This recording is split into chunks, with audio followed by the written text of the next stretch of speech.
Assalamualaikum warahmatullahi wabarakatuh. Selamat datang di podcast Wawasan Kebangsaan bersama saya Ismailia dengan rekan saya Saudara Amila.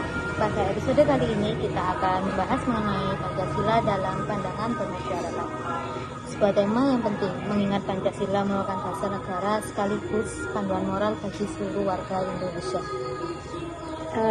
Amila, ketika kita berbicara mengenai pandangan masyarakat terhadap Pancasila, kita menemukan beragam pemahaman sebagian masyarakat memaknainya sebagai ideologi negara yang bersifat mendasar dan mengikat. Benar Mbak Iris, namun ada juga sebagian masyarakat yang masih melihat Pancasila sebagai sekadar serangkaian kalimat yang dihafalkan saat sekolah tanpa memahami makna filosofis maupun relevansinya dalam kehidupan sehari-hari. Perbedaan pemahaman ini menunjukkan bahwa Pancasila memiliki ruang interpretasi yang cukup luas tergantung pada latar belakang pendidikan, pengalaman sosial, serta lingkungan masyarakat. Meski demikian, nilai-nilai Pancasila sebenarnya tercermin dalam banyak aspek kehidupan warga. Misalnya, budaya, gotong royong, terus yang masih kuat di berbagai daerah mencerminkan implementasi sila ketiga, yaitu persatuan Indonesia. Selain itu, sikap saling menghormati antar umat beragama merupakan wujud dari sila pertama, yaitu ketuhanan yang Maha Esa. Meskipun terdapat tantangan sosial, prinsip toleransi tetap menjadi fondasi penting dalam kehidupan masyarakat yang beragam.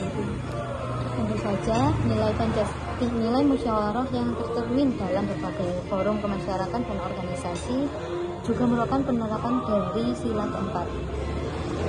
Hal ini menjadi bukti bahwa Pancasila sebenarnya hidup dalam perilaku keseharian, meski tidak selalu disadari.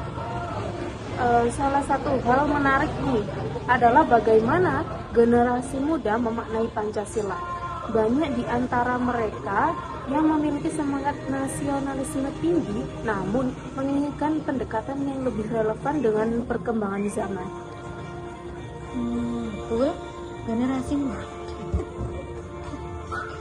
Betul, generasi muda cenderung melihat Pancasila sebagai nilai yang harus diterapkan dalam konteks yang lebih modern, termasuk dalam ruang digital, misalnya menjaga etika dalam bermedia sosial, merupakan bentuk penerapan sila kedua dan keempat. Berarti dengan kata lain Pancasila tetap dianggap penting, tetapi perlu disosialisasikan melalui cara yang lebih kontekstual agar tidak hanya menjadi simbol tetapi menjadi panduan moral yang aktual. Saat ini penerapan nilai-nilai Pancasila menghadapi berbagai tantangan. Arus informasi yang sangat cepat dalam era digital seringkali memicu polarisasi dan penyebaran informasi yang tidak akurat.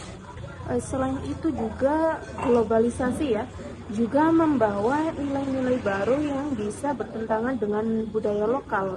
Di sisi lain, individualisme yang meningkat dapat mengurangi semangat gotong royong yang menjadi ciri khas bangsa Indonesia itu sendiri.